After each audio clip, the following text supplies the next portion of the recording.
सिगी मखा तारकपा अखोई फिराल पिखटपा लोइखबगी मतुंग असिदा ngasiगी thoram asigi mapa sakta mu lengsen binana bagi damakta coalition for indigenous right campaign sirka ki president oda ngasigi thoram siga mari lengna wafam kadang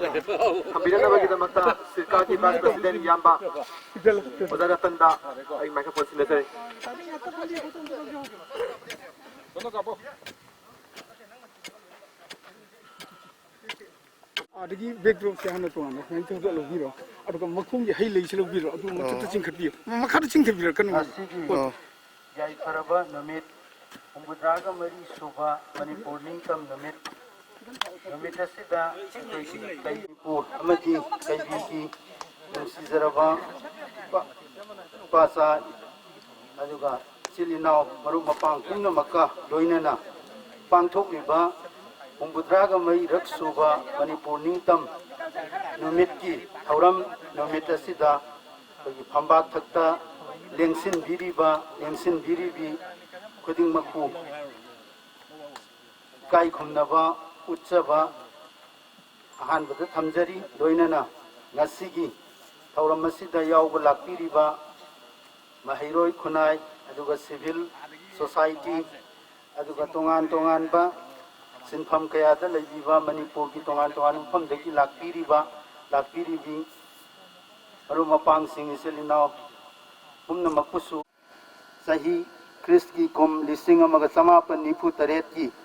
ngasiगी याई फरब नुमित असिगी अहिंग नोंयाइदा खोइगी मतम अमदा मालेम Sind थुंगना लोइलम संदोकलंबा लोइनना इरमदम Manipur बुसु मखोइगी मखादा थमलंबा British सिंगना कोई मणिपुर से थादोकलमदना नखोई ngasiदगी दी निंग तंबा दुंग लैपाक अमा ओइरनी हाइना सिनरमबगी यामना काउफद्रबा अदुगुम निंगसिंग निंगाई ओइरबा अदुगा तुंगी मिरोलदा खोइगी ममल नाइद्रबा पौताक अमदी परा कया तंबीरमबा थौदोक अदुबु निंगसिंग देदुना अखोइना ngasi थौरम मसी पांथोकजबनी अदुना थौरम मसी पांथोकजबगी नुंगी ओइबा वाफम दुदी कोई तिनबीरिबा खुदिंगमकना अदुम हेना खंगबीरबनी अदुबाइना वहाय अमतंग ओइना लौखतजरगा निंगसिंगजरबदा अखोइ मियोइबा खुनाय ओइना लैरबदी अखोइ मियोइ फुरुप अमा ओइना लैरबदी अखोइगी पुवारिबो अखोइना काउफम थोकते लोइनना अखोइसे मनिंग मखा तमना मागी मियोइबा अमगी फंगफम थोकपा हकसिंगी मनुंगदा ख्वाइदगी मरु ओइबा राइट टू फ्रीडम हाइबसे फंगने हिंगदबनी हाइबसे मसीगी पाउजेलसे पीबा लोइनना मसीबु फंगनबो होनबा अमदी मसीबु योखतनबा कन्नबो होनबा हाइबसिना अखोइना ngasi पांथोकलिबा उम्बुद्रागा मरी रक्सुबा मणिपुर निंगतम नुमित मणिपुर इंडिपेंडेंस डे हाइबसिगी नुंगी ओइबा वाहन थोकसिंग अदुगी सुपसनजबा मसक ओइगदबनी हाइबसि थमजनिंगी अदुगा हुजिक मणिपुर दा ओइरक्लिबा फिबम सिंग असिगी मतंगदा अखोइ खितंग निंगसिंगमिनबा तारगदी अखोइ असे अखोइगी नोंमगी पुनसिरोलदगी हौरकांदा अखोइगी लाइनिंग लाइसोल अखोइगी चटनबी नाट अदुगा अखोइगी पुनसि महिंग अदुगा अखोइगी लैंगाक पुनमसे लैंगाक का मरी लेनबा पॉलिटिक्स का मरी लेनबा सम समना हाइरबदा अखोइ इसानी इसागी वारे लोकजब ngमद्रबा निंग तंबा हाइबदो अखोइगी मदुगी वाहन थोकतो फंगबा ngमद्रबा अदुगा निंग तंबगी महाव अमदी मदुगी तौफम थोकपा मचकसिंग अदो लैना अखोइगी पुंसी से हिंगबा ngमदबदगी लोइना थोकलगलिबनी हाइबसे अखोइ पुमनमगना खंगनरबा वाफमनी अदुना ngasiदी अखोइगी खुनाय अखोइगी सेनमिटलोन अखोइगी लैंगाक लोन अदुगा अखोइगी नाट पुमनमगसे अखोइ मांगसिलकलबनी हाइरिबा अखोइगी लैंगाक लोन अदुगा अखोइगी खुनाय लोन चनबी नाट अदुगा अखोइगी सेनमिटलोन हाइबसे अमखक्तंग येंगबा यादबा लोइनमक मरी लेनबा अमगा इंटरडिपेंडेंट ओइबा अदुगुंबा पोसक ngahakतनी अदुना अखोइसे हौजिक लैंगाकी मतंगदे याम सोंधरगदी लैंगाकी मतंगदे अखोइ निंखा तंबा फंगद्रगदी करीना फंगकनबा खोंथांग लौकलकदगी हाइबा मतमदा अखोइ मियोइबा अखोइ सिना तौगदोरिबनी थबकसे मणिपुर की निंखा तंबा कंसी नत्रगा मणिपुर की मांगख्रबा निंखा तंबा हंजिनसी नत्रगा निंखा तंबगी वाहन थोक लेहनसी हायरगति मधु अतोप मालेम की मफम दलैरिबा मीसिंग न तौबीगदब नते मणिपुर दा लैरिबा मियोय अखोइना तौजगदबनी अदो मी ओइरिबा मणिपुर की खुनाई दा लैरिबा मणिपुर मसा ओइरिबा इरमदम मसिगी इरैचा सिंग सिना हमचत हमफोइनरबा पॉलिटिकल कॉन्सियसनेस तो लेत्रगदी हाइरिबा थबक सिंग से यारोइदबी अदुना इहाल हानबा खोंथांग से अखोइ मतिक चाबा चंगबा चुमना वाखल खनबा अखोइ इरमदम से कमाई लेरमबनो हजिंगना करंबा फिबमदा लैरी तुंगदना करंबा फिबमदा थममगदौरिबनो हाइबसिदा ममुत्ताना वाखल खनबा लोइनना खंग है कयागी पौताक लौरगा अखोइ मांगदा संजिनबदुनी मथौ तारिसे सम समना हाय कांदा अखोइ मालेम सिदा लैरिबा थवाइ पानबा सिंगी मरकता ख्वाइदगी अखोइगी अवांगबा थाकता लैरिबा मियोइबा हाइबा अखोइसे असिना थबक खुदिंगमकसे पांथोकदौरिबनी अदुना खंगै सिंगना हाइबिरमिमिनी man is the measure of all things haidana मालेम दा लैरिबा पोट खुदिंगमक असिगी भेलू अफा फता पुमनमा से अखोइ मियोइबना लेपकदौरिबनी अदुना चाही चा कया खुंदामिना रखलबा अखोइ पुमनमक असे यामना अचंगबा मी ओइदना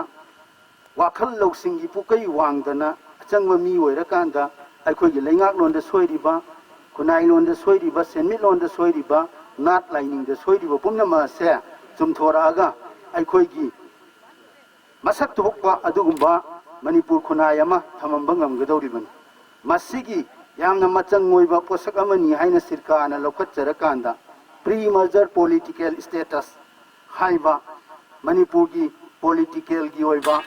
ऑटोनोमी अदो पिभम थोई हाइदना डिमांड तौरिबनी अदुना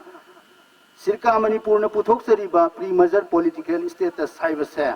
मणिपुर खुनाइदा लैरिबा मिपुम खुदिंगमकना फजना नैनबीरे हाइरकांदा मसी कयामु यामना चुंबनो कयामु यामना मथौ ताबनो हाइबदो खनबीरगा अखोइ मांगदा संसिनमिनरसी हाइबा वाफम खरसी थमजरगा अयागना मतंग से टेंशन जाय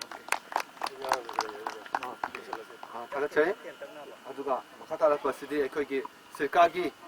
प्रेसिडेंट आई ओजा थोक्सम समयदना तेंदा वाफम थमिनबगी दमता नोलचरे तंगना मारू दुदंग थम्बिरो है हानु मक्तदा ngasiगी sigumba yai pherba numina sida tinbiriba halaman adagi sinau si sen khrimoksu kai khamna chari ngasi se khoi yamna maru oibu numina haiba tare akhoi manipur britishna chahi yankhai ga taru bakai kuban nung thamru matungda malem gi oina khoi पृथ्वी की लोइलम लेंगाक चनब यारोय हाइना 1945 का UN लिखलगा कोई लोइलम लेंगाक खुदिमक मनिंग तंब लेबाक फंगदबनी HYBE मतमदा India Pakistan अमदी निथौ पानब लेबाक कोई चौवागा हुंफुमगा यावना कोई मणिपुर यावना मनिंग तंब लेबाक अमा पीखिबा नमित फुटे लागलस्तु मसिनी हाइब निमिनसिबो कोई सिकाना अखोई 2016 दगे होदना कोई मणिपुर निंगतम नमिन हाइदना पांगथोक्तुन लाई हाइब थौरम मसी अखोई मांग चही सिंगदि कोई सना कुनुंगदा अखोई मणिपुर की रोयन काउंसिल का हम सिरका का पुन्ना सिलगा कोई मणिपुर की निंगथौ ना मदुगी थौबरेन ओरगा हे चिंगतपनी अदुबु लाइबक थिबदि कोई मणिपुर की निथौना तकन खंगौदना इंडिया की लेंगांगदा संखिबा हाइतारे रायसेबा की एमपी अमो ओइना सत्खिबदगी मणिपुर की सिविल सोसाइटी खुदिमंगना मदुबु बॉयकॉट तौखिबा मदुगु मियेंदु सरकारनसु यामना सेमियना खल्लगा कोई हाइबु कोई निथौना मणिपुर की निथौना कोई इंडिया की रायसेबा की एमपी अमो ओइना सफम थोकते अदना कोई बॉयकॉट तौरगनी हाइना तौखिबदगी हंतक्ति अखोई हाइब थोरम मसी कोई पांथोक्तुना लांगलिबसी मणिपुर से मतम चांगना सही लिसिंग अनीगी हेना अखोईगी निंगतंबगी पुवारी लेजिगबदु अदुगुंबा लमदममनी हाइबा सही लिसिंग अनी हेना निंगतंबगी लेजरकलगसु मियाम मसिना कोई निंगतममी हाइबसी कावख्रबदुदा मसी करमाई तौरगदी मियाम सिदा कोई मियाम सिदा नेशनलिज्म सागत यागदगे हाइबगी मधुगी थीम दा अखोइना मणिपुर से 1947 HYBE ngasi 40 August ding tamaga मधु हेक लोइबगा अखोइ साउथ एशिया दा अहान बं ओइना अखोइ मियाम मिहुत खल्लगा मियाम मिहुत न लंगा पदु गवर्नमेंट डेमोक्रेसी पलेबा अमा अखोइ साउथ एशिया दा यान हाना ओइखी सही अनी मखाइमु सोवरेन कंट्री ओइना निंग तमना पार्लियामेंट मतुंगा मतमदुगी अखोइ हेड ऑफ द स्टेट हाइब तारे निंथौ बुधचंद्रबु सिलोंग द कौरगा इंडिया ना नफुदा अखोइ हाउस अरेस्ट तौरगा खुयेक पिहलगा अखोइ भारत तिनसिन की हाइबा सही अनी मखाइ असिगी मनुंगदा लैखिबा मरुओइबो थौदोकसिंगदो निंसिंगबा मतमदा अखोइ निमित अखोइना मरुओइबो निमित खरा खंगचागी डेट खरा हाइबदी हाइबा 14 August अदगी बुधचंद्रबु नमदुना अखोइ नमफुदा सही अखोइ खुयेक पिहनखिबा निमित अखोइ September 21 अबदी अखोइ मणिपुर से अखोइगी हाइबा अखोइगी मियांग बिउना खनखिबा यानाबा स्टेट असेंबली लिंखिबा निमित अखोइगी 18 October से अखोइ मणिपुर नेशनल डे अदि अखोइगी हाइबा 21 September सिना अखोइ मणिपुर इंडिपेंडेंस डे ngasiना अखोइ मणिपुर इंडिपेंडेंस डे हाइना अखोइ थौरमसिंग असि पांगथोलगा मणिपुर मियामदा मणिपुर खुनाय सिना सिगु मांगथरबा खुनाय सिगी नेशनलिज्म असे अमुहना सागतपा यागद्रा हाइदना अखोइ हाइबा निमिसिंग थौरमसिंग असे अखोइ पांगथोक्तुना लाखिबनी मरमदे अखोइ पुन्ना हिंमिनबा हाइबदी हाइबा मणिपुर निंखा तमदनिंगनि तमना लरिंगै मतमदा तोंगान तोंगान फुट कयाना नुसी चानना हिंमिनरंबा अमदी अतोप लेबागला लंदारबु तमदा पुन्ना लाथेंगमिनुना अखोइ लेबासु कन्नना होननमा अदुगी मचत अदो हौजिक्ति पुरा मांखरबा हाइबा तारे हौजिक्ति मसा मसा हिंगनबा होनबदा अखोइ पॉलिटिक्स दा तौखिबा यामना लुजदबा इका इकी खंगनदना तौनखिबा मोंग अदुना अखोइनदी मियांगी लुसिंगबनि हाइनु खन्ना लरिबा मियाम सिना हौजिक्ति लुसिंगबसिंगसिदा करिगी थाक कुमतरगा थबक तौबगे हाइबदु अखोइ लोइदो उरबनि दु ख्वाइदेगी लाइबक थ्रीबुदी खुनाय सिगी अखोइ पॉलिटिकल सोवरेनिटी दु इंडिया दा नफुदा तिजनगिबा तारगसु अखोइगी कल्चरल सोवरेनिटी दी अदुम हिंदुन लेहौई हाइना खंदुन लेजरंबा अखोइगी निंथौजु तोंगान तोंगानबा इन्फ्लुएंस तगी ओइरंबा याय हाइना लौई हंदक अखोइ इंडिया की लैंगा की मनुंग चंगसलगा यावगी बायबसे खुनाय सिगी लोइरक्ते हाइबगी खुदम मदुनि पीरिबसि अदुना खुनाय सि कन्ननबा अमदी वाथोकसिंग अदुनि को निंसिंगबसि मतम मदुदा मियामगी लीडर ओइना थोकिबा अखोइ लम्यान बिरापुर हाइबसे मतमदगी मियुसिंगबु अनौबा यावलमा पुरंगना बहनबदा अचौबो थौदांग लौखिबा लोइना लोइनाना माकी मसा असी मसागी थवाय असी मपानदा तांगबो हाइबा खुनुदा लैदुना तोंगान तोंगानबा यौ क्या सागलगा मणिपुर से मनिंग तंबा लेबा अमा ओइफम थोइ हाइबा वाखलोनुदा रेड आर्मी क्या सागदम होनबदा अचौबो थौदांग लौखिबा मदुगी लीडर बनी हाइबा मिसंग असे मनुंग मपान चादना लैखिदुना मरम पोरगा अखोइदि ngasiदी अखोइ अदुगुम्बा लुसिंगबदु पामलंबा थबक थौदांग सिदो अखोइ मयाइ चामथगिबनी हाइना लौई अना हाइखिबा नुपा सिगी वाखलोलदु हाइबि अखोइबु लमजिंग बिरंबा लम्यान लंबा मणिपुर दा थोकिबा चौबो थौदो वाथोकसिंग हाइबदी नुपी लाना सिंगबा अखोइ चेंग तांबो तमदा नुपी सिंग इनसिलगा मणिपुर की नुपा सिंगना अखोइ वाखन मोरेन दाउन तौख्रब तमदा इमा मयाम होगलदुना इमा कैथे नैरांग थोहनकिबा मदुगु वाखलोन पमि सागतखिबा दुबो मिसा अमरि महाक्सि अदुगा लोइना लोइनाना हाइबा असिगुम लमयानबा असिगी इरोइ लोइबा मफमसिदा अखोइ पाकिस्तानबो मिफमम फागदोगा सिगी चिंगजिदा मणिपुर की मायोलसे पुरकनेनुदा तोंगान तोंगान मतमदुगी अखोइ अनौबा यावन पांबा मियोइ क्यागा अखोइ फमिनरगा मसिदा वातानखि हाइबा वाताना फमसे मसिदा महांगना लैखिद्र मतुंगदा अखोइना मियामसिदा माबु निंसिंगोइना मागी लैखिदबगी खुबमदो ꯃꯁꯤꯗ ꯑꯩꯈꯣꯏ ꯃꯥꯡꯅ ꯂꯩꯈꯤꯗꯕ ꯁꯤꯒꯤ ꯎꯠ ꯍꯥꯏꯇꯥꯔꯦ ꯑꯗꯨ ꯃꯃꯥꯡꯗ ꯈꯤꯜꯂꯤꯕ ꯑꯩꯈꯣꯏꯒꯤ ꯅꯨꯡꯕꯤ ꯑꯁꯤꯒꯤ ꯃꯈꯣꯡꯗ ꯑꯩꯈꯣꯏ ꯊꯨꯝꯕꯅꯤ ꯑꯁꯤꯒꯨꯝꯕ ꯌꯥꯝꯅ ꯑꯩꯈꯣꯏꯒꯤ ꯃꯔꯨꯑꯣꯏꯕ ꯃꯤꯁꯛ ꯑꯁꯤꯒꯤ ꯑꯩꯈꯣꯏꯒꯤ ꯈꯨꯕꯝ ꯑꯁꯤꯗ ꯑꯩꯈꯣꯏ ꯃꯅꯤꯄꯨꯔꯒꯤ ꯅꯤꯡꯇꯝꯕꯒꯤ ꯐꯤꯔꯥꯜ ꯑꯁꯤ ꯆꯤꯡꯈꯠꯄ ꯌꯥꯝꯅ ꯃꯊꯧ ꯇꯥꯏ ꯑꯃꯗꯤ ꯑꯅꯧꯕ ꯌꯥꯎꯒꯜ ꯑꯃ ꯄꯨꯔꯛꯄ ꯃꯇꯝꯗ ꯑꯁꯤꯒꯨꯝꯕ ꯃꯥꯅ ꯄꯥꯝꯖꯔꯝꯕ ꯈꯨꯗꯤꯡꯃꯛ ꯑꯗꯨ ꯑꯩꯈꯣꯏꯅ ꯑꯃꯨꯛ ꯅꯧꯅ ꯍꯧꯗꯣꯛꯑꯀꯥꯟꯗ ꯑꯩꯈꯣꯏ ꯃꯤꯌꯥꯝꯗ ꯈꯪꯍꯟꯗꯨꯅ ꯃꯤꯌꯥꯝꯗ ꯌꯧꯍꯟꯗꯨꯅ ꯑꯩꯈꯣꯏꯒꯤ ꯃꯥꯡꯊꯔꯕ ꯈꯨꯟꯅꯥꯏ ꯑꯁꯦ ꯀꯜꯍꯧꯕ ꯃꯊꯧ ꯇꯥꯏ ꯍꯥꯏꯕꯗꯨ ꯃꯤꯌꯥꯝꯗ ꯊꯝꯖꯔꯤ ꯑꯩꯅ ꯂꯣꯏꯁꯤꯜꯂꯛꯄꯗ ꯉꯁꯤꯗꯤ ꯑꯩꯈꯣꯏ ꯊꯧꯔꯝ ꯑꯁꯤ ꯑꯩꯈꯣꯏ ꯌꯥꯝꯅ ꯀꯩ ꯍꯥꯏꯇꯥꯔꯦ ꯇꯪꯗꯨ ꯂꯩꯇꯥꯗꯕ ꯂꯩꯔꯤꯕ ꯀꯣꯚꯤꯗꯀꯤ ꯑꯗꯒꯤ ꯑꯃꯒꯤ ꯇꯣꯉꯥꯟ ꯇꯣꯉꯥꯟꯕ ꯏꯁꯨ ꯃꯌꯥꯝꯁꯤꯅ ꯃꯔꯝ ꯑꯣꯏꯔꯀꯥꯟꯗ ꯑꯩꯈꯣꯏ ꯇꯪꯗꯨ ꯂꯩꯇꯥꯅ ꯇꯧꯕ ꯑꯗꯨ ꯉꯝꯗ꯭ꯔꯦ ꯃꯊꯪ ꯆꯍꯤꯗꯗꯤ ꯑꯩꯈꯣই ꯂꯩꯀꯥꯏ ꯑꯁꯤꯒꯤ ꯑꯗꯩ ꯈꯨꯡꯒꯪ ꯑꯁꯤꯒꯤ ꯃꯤ ꯃꯌꯥꯝ ꯑꯃ ꯌꯥꯎꯅ ꯑꯩꯈꯣꯏ ꯊꯕꯛꯁꯤ ꯆꯥꯎꯅ ꯄꯥꯡꯊꯣꯛꯆꯒꯅꯤ ꯅꯥꯀꯜ ꯑꯃꯗ ꯑꯁꯤꯒꯨꯝꯂꯕ ꯑꯩꯈꯣꯏꯅ ꯊꯧꯔꯝ ꯑꯁꯤ ꯄꯥꯡꯊꯣꯛꯆꯒꯦ ꯍꯥꯏꯕ ꯃꯇꯝꯗ ꯍꯔꯥꯎ ꯍꯔꯥꯎꯅ ꯌꯥꯕꯤꯔꯛꯄ ꯑꯩꯈꯣꯏ ꯈꯨꯡꯒꯪ ꯑꯁꯤꯒꯤ ꯂꯝꯗꯝ ꯑꯁꯤꯒꯤ ꯑꯩꯈꯣꯏ ꯇ꯭ꯔꯁ ꯀꯃꯤꯇꯤꯒꯤ ꯑꯍꯜ ꯂꯃꯟꯁꯤꯡ ꯃꯦꯝꯕꯔꯁꯤꯡ ꯄ꯭ꯔꯁꯤꯗꯦꯟ ꯁꯦꯀ꯭ꯔꯦꯇꯔꯤ ꯈꯨꯗꯤꯡꯃꯛꯄꯨ ꯁꯔꯀꯥꯔꯒꯤ ꯃꯥꯏꯀꯩꯗꯒꯤ ꯑꯩꯈꯣꯏ ꯊꯥꯒꯠꯄ ꯐꯣꯡꯗꯣꯛꯆꯔꯤ ꯑꯃꯗꯤ ꯏꯀꯥꯏ ꯈꯨꯝꯅꯕ ꯎꯠꯆꯔꯤ